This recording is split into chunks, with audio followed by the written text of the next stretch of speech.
نحمده ونصلي على رسوله الكريم اما بعد فاعوذ بالله من الشيطان الرجيم بسم الله الرحمن الرحيم اما السفينة فكانت لمساكين يعملون في البحر فأردت أن أعيبها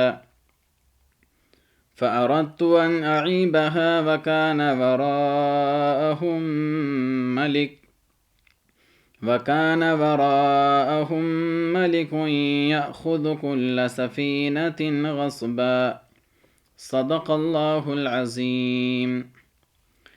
میرے محترم بھائیو، عزیز دوستو، آج کے درس کا آغاز سورہ کہف کی آیت نمبر 79 سے کیا ہے۔ اس سے پہلے درس کے اندر میرے عزیزو آپ لوگ سن چکے ہیں کہ جب حضرت موسیٰ علیہ السلام نے حضرت خضر علیہ السلام کے ساتھ سفر کا آغاز کیا تو حضرت خضر علیہ السلام نے یہ شرط لگائی تھی کہ دیکھو، اگر تم میرے ساتھ سفر کرنا چاہتے ہو تو ایک شرط ہے، اور وہ یہ ہے کہ میں کچھ بھی کروں، کچھ بھی بولوں، تم نے روکنا نہیں، ٹوکنا نہیں اور بولنا نہیں۔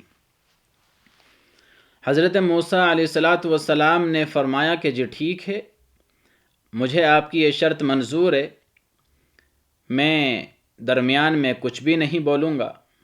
اور ساتھ ہی حضرت خضر علیہ السلام نے یہ بھی فرما دیا تھا کہ اگر کسی واقعے کی کوئی علت، کوئی وجہ، کوئی حکمت میں خود ہی بتا دوں تو ٹھیک ہے، لیکن اگر میں خود نہ بتاؤں تو تم نے نہیں پوچھنا، خاموش رہنا ہے۔ یہ شرط لگائی۔ حضرت موسیٰ علیہ السلام نے فرمایا کہ جی ٹھیک ہے، مجھے منظور ہے، لیکن آپ مجھے اپنے ساتھ رکھ لیجئے۔ سفر شروع ہوا۔ آپ جانتے ہیں کہ ایک کشتی میں سوار تھے جس کے اندر بہت سارے مرد، بہت سی عورتیں، بچے، جوان، کچھ جانور، سب طرح سے بیٹھے ہوئے تھے۔ اسی درمیان میں جب کشتی سمندر کے بیچ میں پہنچتی ہے تو حضرت خضر علیہ السلام کشتی کو توڑنا شروع کر دیتے ہیں۔ وہاں پر ایک کلہاڑی لے کر اس کے تختے کو اکھاڑنا شروع کر دیتے ہیں۔ اب موسیٰ علیہ السلام بول پڑے، حضرت یہ کیا کر رہے ہو؟ یہ سارے لوگ ڈوب جائیں گے، غرق ہو جائیں گے۔ تو اس وقت آپ کو یاد ہوگا حضرت خضر علیہ السلام نے فرمایا تھا، کہا تھا نا تم نے کچھ نہیں بولنا، تم کاہے کو بیچ میں بولتے ہو؟ تو موسیٰ علیہ السلام نے معافی مانگ لی، حضرت غلطی ہو گئی، معاف کر دیجئے۔ اس کے بعد آپ جانتے ہیں آگے چلے، شہر کے اندر آئے، ایک میدان میں بچے کھیل رہے تھے۔ ایک چھوٹے سے بچے کو جو ابھی تک بالغ بھی نہیں ہوا تھا پکڑا، اور پکڑ کے اس کو قتل کر دیا۔ اس وقت بھی موسیٰ علیہ السلام خاموش نہیں رہ سکے، پھر بول پڑے، حضرت یہ نابالغ بچہ، غیر مکلف، ابھی تو اس کے اوپر کوئی جو ہے کسی نماز بھی فرض نہیں، روزہ بھی فرض نہیں، زکوٰۃ بھی فرض نہیں، نابالغ بچہ ہے، کوئی قصور نہیں، کوئی گناہ نہیں، آپ نے پکڑ کے قتل کر دیا۔ تو پھر حضرت خضر علیہ السلام نے فرمایا، بھائی کہا تھا نا تم نے بولنا نہیں، اور میں نے پہلے ہی کہا تھا دیکھو تم میرے ساتھ صبر نہیں کر سکتے۔ تو اس وقت پھر موسیٰ علیہ السلام نے معذرت کی، حضرت معافی چاہتا ہوں، غلطی ہو گئی، ٹھیک ہے۔ اس کے بعد آگے چلے، ایک گاؤں میں گئے، بستی میں بھوک لگ رہی تھی، ان سے کھانا مانگا، انہوں نے کھانا دینے سے منع کر دیا کہ ہٹے کٹے لوگ ہیں، مانگتے پھر رہے، ان کو کون کھانا دے گا؟ تو آگے چلے تو اسی بستی میں ایک دیوار ذرا ٹیڑھی ہو رہی تھی، گرنے والی تھی۔ حضرت خضر علیہ السلام نے ذرا سہارا دے کر، یا اشارے سے، معجزہ تھا، اس کو سیدھا کر دیا۔ موسیٰ علیہ السلام پھر بول پڑے، حضرت ہم نے ان سے کھانا مانگا، کم بختوں نے کھانا تو ہم کو دیا نہیں، اور آپ ان کے کام بناتے پھرتے ہیں۔ اور پھر چلو ٹھیک ہے، آپ نے یہ کام کرنا ہی تھا، ایک جو ہے بہت مصیبت آنے والی تھی ان لوگوں کے اوپر، بڑا نقصان ہو جاتا اگر یہ دیوار گر جاتی۔ اگر آپ نے یہ کام کرنا تھا تو اس کی اجرت لے لیتے، کوئی مزدوری لے لیتے، فری فوکٹ میں آپ کام کر رہے۔ تو خضر علیہ السلام نے پھر فرمایا کہ بھائی دیکھو آگے میرا اور تمہارا کام چلنے والا نہیں، قال ھذا فراق بینی و بینک، اب یہ جو ہے میرے اور تمہارے درمیان جدائی کا وقت آ چکا ہے، اب آگے میرا اور آپ کا ساتھ چل نہیں سکے گا۔ موسیٰ علیہ السلام نے بھی معذرت کر لی کہ جی اب آگے میں بھی درخواست نہیں کر سکتا، کیونکہ 3 دفعہ ہو چکا ہے، آپ نے 3 دفعہ مجھے موقع دیا لیکن میں ہمیشہ بولتا رہتا ہوں۔ جب یہ 3 واقعے ہوئے میرے عزیزو، کشتی کا توڑنا، بچے کا قتل اور بستی والوں کی دیوار سیدھی کرنا، یہ 3 واقعے۔ اب خضر علیہ السلام فرماتے ہیں کہ بھائی دیکھو میں یہ جو 3 واقعات پیش آئے جو تم نے اپنی آنکھوں سے دیکھے، اب میں ان کی وجہ بتاتا ہوں، ان کی حکمت کیا تھی، مصلحت کیا تھی، اور یہ جو 3 واقعے دیکھ کر آپ سے صبر نہیں ہو سکا تھا، اب میں تمہیں ان کی ذرا وجہ سمجھانا چاہتا ہوں۔ اصل میں وجہ کیا ہے، حکمت کیا ہے؟ تو یہاں پر میرے عزیزو اسی کا ذکر ہے۔ اللہ کہتے ہیں اما السفینۃ فکانت لمساکین یعملون فی البحر، حضرت خضر علیہ السلام کہنے لگے دیکھو یہ جو کشتی کا واقعہ پیش آیا، وہ کشتی جو ہے کچھ غریب لوگوں کی تھی، مزدور قسم کے لوگ تھے، یعملون فی البحر، وہ سمندر میں کام کاج کرتے تھے، مزدوری کرتے تھے، فأردت ان اعیبھا، تو میں نے چاہا اس کشتی کے اندر عیب پیدا کر دوں۔ کیوں؟ وکان وراءہم ملک، اس لیے کہ آگے ایک ایسا بادشاہ رہتا تھا، یأخذ کل سفینۃ غصبا، جو ہر اچھی کشتی کو پکڑتا اور زبردستی چھین کر اپنے پاس رکھ لیتا۔ یہ بیچارے 10 نوجوان تھے، 10 بھائی تھے، 5 معذور، بیمار، لنگڑے، لولے، اس قسم کے لوگ تھے، اور 5 بیچارے صحت مند تھے، تندرست تھے، اور روزی روٹی کا کوئی ذریعہ ان کے پاس تھا نہیں سوائے اس کشتی کے۔ کشتی ان کی بہت اچھی تھی، ابھی نئی نئی بنوائی ہوگی۔ تو میں نے دیکھا کہ یہ بیچارے غریب مزدور لوگ ہیں، اور سامنے سمندر کے کنارے پر وہ جو ظالم بادشاہ ہے اس کے کچھ کارندے اسی انتظار میں کھڑے ہیں کہ کوئی کشتی بادشاہ کی جو ہے خواہش کے مطابق ہمیں پھنسے اور ہم اس کو غصب کر لیں، چھین لیں۔ تو میں نے دیکھا کہ اگر میں ان کی کشتی کو عیب دار نہیں بناؤں گا تو ان کی کشتی ہاتھ سے جائے گی، اور صرف کشتی ہی نہیں جائے گی، ان کی روزی روٹی بھی چلی جائے گی، اور بیچارے یہ خود بھی روڈ پر آ جائیں گے، اور ان کے 5 بھائی جو معذور ہیں وہ تو ویسے ہی اپنے گھر پر بیچارے پڑے ہوئے ہیں۔ اس لیے میں نے ان کی کشتی کو عیب دار بنا دیا۔ اور میرے عزیزوں یہاں ایک بات، 2 باتیں اور سن لیں۔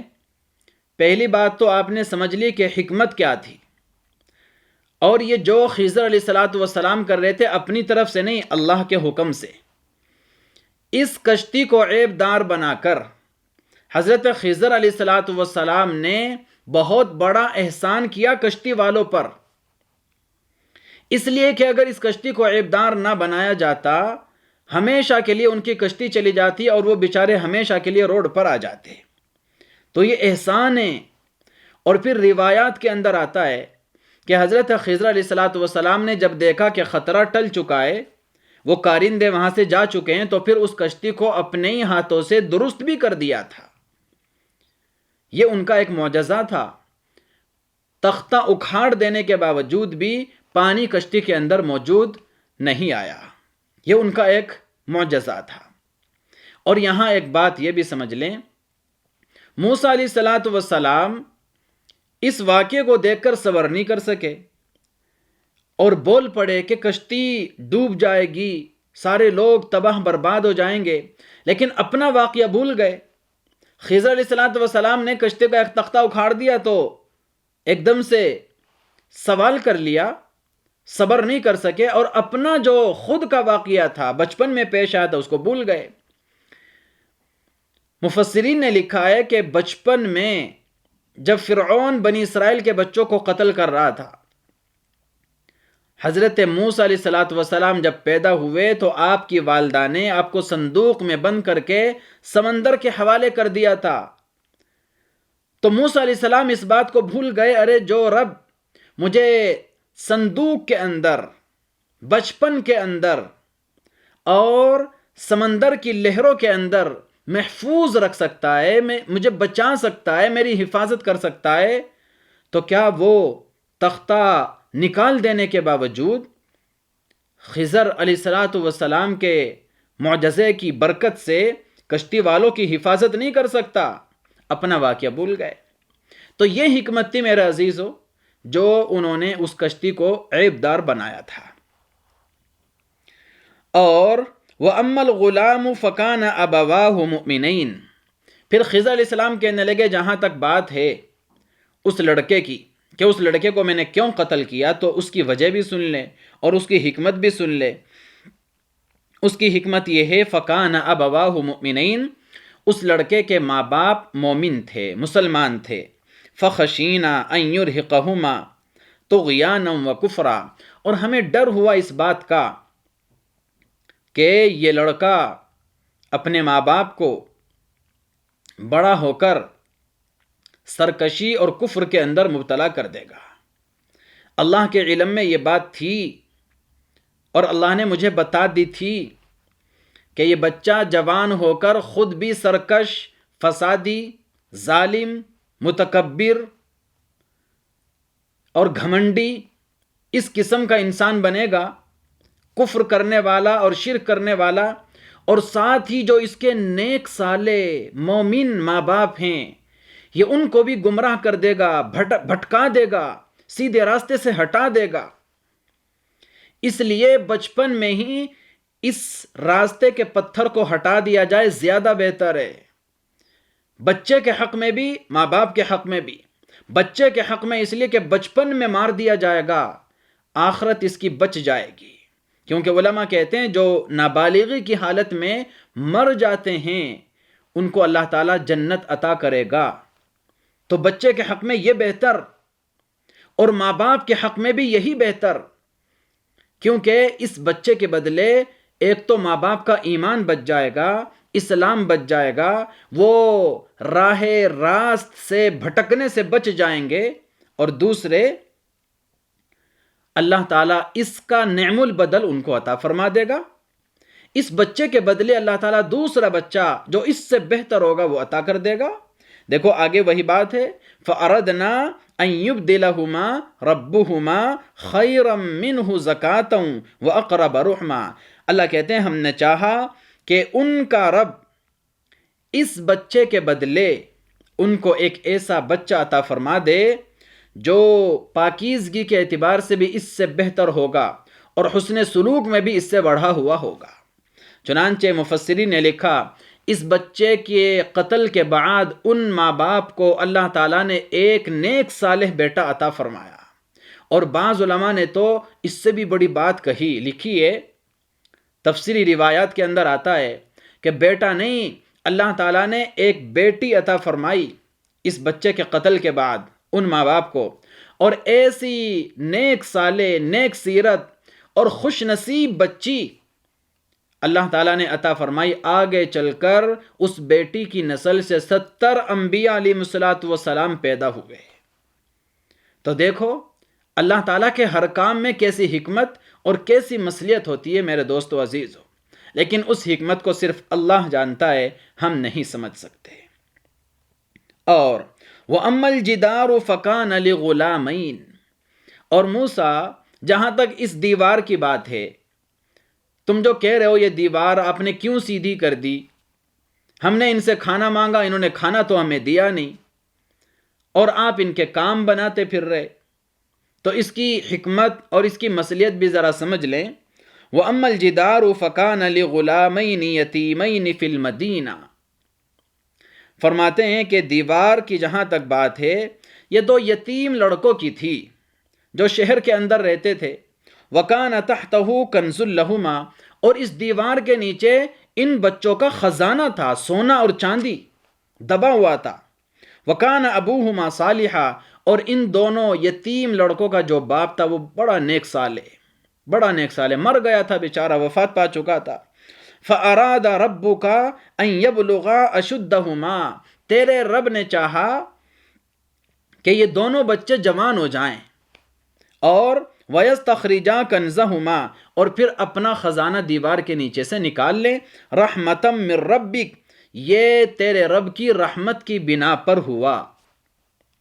خضر علیہ السلام نے دیوار کو سیدھا کرنے کی یہ حکمت بیان کی کہ دیکھو یہ جو دیوار ہے 2 یتیم بچوں کی ہے، ان کا باپ فوت ہو چکا ہے اور شاید ماں بھی موجود نہیں ہے، دیوار کے نیچے خزانہ ہے، دیوار اگر گر جائے گی خزانہ ظاہر ہو جائے گا، خزانے کا لوگوں کو پتہ چل جائے گا یہ تو چھوٹے بچے ہیں، یتیم ہیں، اور ان کا خزانہ دوسرے لوگ غصب کر کے لے جائیں گے۔ اس لیے اللہ تعالیٰ نے یہ چاہا کہ ان دونوں یتیم بچوں کی مدد کی جائے اور اس دیوار کو سیدھا کر دیا جائے، کیونکہ جب دیوار سیدھی ہو جائے گی تو بچے بعد میں بڑے ہو جائیں گے، جب بچے بڑے ہو جائیں گے تو دیوار یا تو خود گرے یا بچے خود گرائیں، ان کا خزانہ انہی کو مل جائے گا، دوسرے لوگوں کے پاس جانے سے خزانہ بچ جائے گا۔ اللہ تعالیٰ نے اس طرح سے ان یتیم بچوں کی مدد فرمائی۔ اور یہاں سے میرے عزیزو اس بات کا بھی پتہ چلتا ہے، جب ایک آدمی کوئی نیکی کرتا ہے، والدہ ہو یا والد ہو، جب وہ کوئی نیکی کا کام کرتے ہیں تو یاد رکھیے ان کی نیکی کا اثر نسلوں کے اندر اللہ تعالیٰ منتقل فرما دیتا ہے۔ دیکھو باپ نیک صالح تھا، اس کی نیکی کا اثر، اس کی نیکی کی برکت سے اللہ تبارک و تعالیٰ نے ان بچوں کی مدد فرمائی۔ اللہ نے فرمایا ان کا باپ نیک صالح تھا، اس لیے ہم نے سوچا ان بچوں کی مدد کرنی چاہیے، ان کے باپ کے نیک ہونے کی وجہ سے۔ یہاں سے یہ بھی پتہ چلتا ہے میرے عزیزو، جو بچے نیک ہوتے ہیں ان کی قدر کرنی چاہیے، اور جو لوگ نیک ہوتے ہیں ان کی قدر کرنی چاہیے۔ کچھ معلوم نہیں ہے کب کسی کی نیکی کی برکت سے اپنا کام بن جائے۔ تو یہ حکمت بیان کی حضرت خضر علیہ السلام نے اس دیوار کو سیدھا کرنے کی۔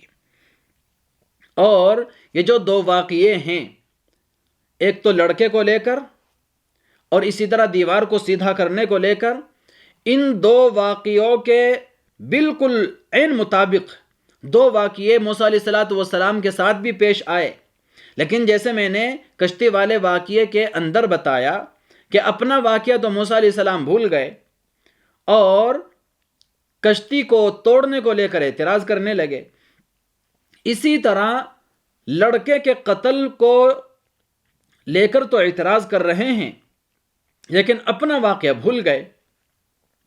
آپ کے ساتھ ایک واقعہ اس طرح بھی پیش آیا تھا، آپ ایک دفعہ والدہ سے ملاقات کے لیے جا رہے تھے، حضرت موسیٰ علیہ السلام راستے میں دیکھا ایک اسرائیلی اور ایک قبطی آپس میں دونوں لڑ رہے ہیں، تو آپ نے دیکھا یہ جو قبطی ہے یہ ظلم کر رہا ہے اور یہ جو اسرائیلی بیچارہ مظلوم ہے، تو آپ نے اس مظلوم کی مدد کرنے کے لیے قبطی کو ایک مکہ مارا۔ اب وہ ایسا مکہ لگا کہ وہ بیچارہ وہیں ڈھیر ہو گیا۔ اب دیکھو یہ اگرچہ موسیٰ علیہ السلام نے جان بوجھ کر قتل نہیں کیا تھا، غلطی ہو گئی تھی، قتل خطا تھا، غلطی سے ایسا ہو گیا تھا، لیکن بہرحال آپ کی زندگی میں ایسا واقعہ پیش آ چکا تھا۔ تو مفسرین کہتے ہیں موسیٰ علیہ السلام اگر اپنے واقعے پہ غور کر لیتے تو تعجب نہ ہوتا، لیکن اپنا واقعہ بھول گئے اور بچے کو خضر علیہ السلام نے قتل کر دیا تو تعجب کرنے لگے اور سوال کرنے لگے۔ اسی طرح یہ جو کشتی والا اسی طرح یہ جو دیوار کو سیدھا کرنے والا واقعہ ہے، خضر علیہ السلام نے 2 یتیم بچوں کی مدد ہی تو کی ہے، اس سے زیادہ تو کچھ نہیں کیا، اور وہ بھی مفت میں کیے۔ بس اتنی بات ہے کہ موسیٰ علیہ السلام کہتے تھے کہ جی مفت میں کیوں مدد کر رہے ہو، ہمیں بھوک لگ رہی ہے، ہم ان سے کھانا مانگتے ہیں، کھانا تو یہ دیتے نہیں، اوپر سے آپ مفت میں ان کی خدمت کر رہے ہو۔ بس اتنی بات ہے کہ مفت میں کیوں خدمت کیے، پیسے لے لو، کھانا لے لو، پھر خدمت کرو، کوئی اعتراض نہیں۔ یہاں بھی مفسرین کہتے ہیں کہ اپنا واقعہ موسیٰ علیہ السلام بھول گئے۔ جب موسیٰ علیہ السلام مدین چلے گئے تھے تو آپ بستی سے باہر ایک پیڑ کے نیچے بیٹھے ہوئے تھے، سامنے ایک کنواں تھا بستی والوں کا، وہاں پر لوگ اپنے جانوروں کو لا کر پانی پلایا کرتے تھے، تو وہاں پر آپ پیڑ کے نیچے بیٹھے ہوئے دیکھ رہے تھے کافی دیر سے کچھ لڑکیاں ہیں، وہ بیچاری اپنی بکریوں کو پانی پلانا چاہتی ہیں لیکن لوگ ان کو دھکیل دیتے ہیں، بچیوں پر ظلم ہوتا ہے، پہلے خود پانی نکالتے ہیں، اپنی بکریوں کو جانوروں کو پلاتے ہیں، ان کو لڑکیاں سمجھ کر، کمزور سمجھ کر ان کا نمبر ہی لگنے نہیں دیتے۔ موسیٰ علیہ السلام کافی دیر سے دیکھ رہے تھے، بچیوں کو سب لوگ پیچھے کر دیتے ہیں، ان کا نمبر ہی لگنے نہیں دیتے، کافی دیر ہو گئے۔ تو موسیٰ علیہ السلام خود گئے، بچیوں سے کہا کیا بات ہے؟ تو انہوں نے کہا کہ جی دیکھو ہمارے والد صاحب تو بوڑھے ہو چکے ہیں، بھائی ہمارا کوئی ہے نہیں، گزر بسر کے لیے بکریاں ہیں، ان کو پانی پلانے کے لیے آئے تھے، یہ لوگ جو ہے ہمیں جو ہے روزانہ پریشان کرتے ہیں، سب سے اخیر میں ہمارا نمبر آتا ہے۔ تو موسیٰ علیہ السلام بہادر آدمی تھے، سب کو ہٹا کر پیچھے سب سے پہلے ان بچیوں کی بکریوں کو پانی پلایا اور کہا کہ جاؤ، اور اس خدمت کا کچھ بھی معاوضہ موسیٰ علیہ السلام نے نہیں لیا۔ تو دیکھو یہاں پر بھی تو آپ نے مدد کی، خدمت کی، لیکن اپنا واقعہ بھول گئے۔ بہرحال یہ واقعہ تھا حضرت موسیٰ اور حضرت خضر علیہ السلام کا۔ آخر میں حضرت خضر علیہ السلام کہتے ہیں وَمَا فَعَلْتُهُ عَنْ أَمْرِي، میں نے یہ جو کچھ بھی کیا ہے اپنی رائے سے نہیں کیا، اللہ کے حکم سے کیا ہے۔ ذَلِكَ تَأْوِيلُ مَا لَمْ تَسْطِع عَلَيْهِ صَبْرًا، یہ ہے تعویل اور حکمت اور مصلحت موسیٰ ان واقعات کے پیچھے جن پر آپ صبر نہیں کر سکے تھے۔ اللہ تعالیٰ عمل کی توفیق عطا فرمائے۔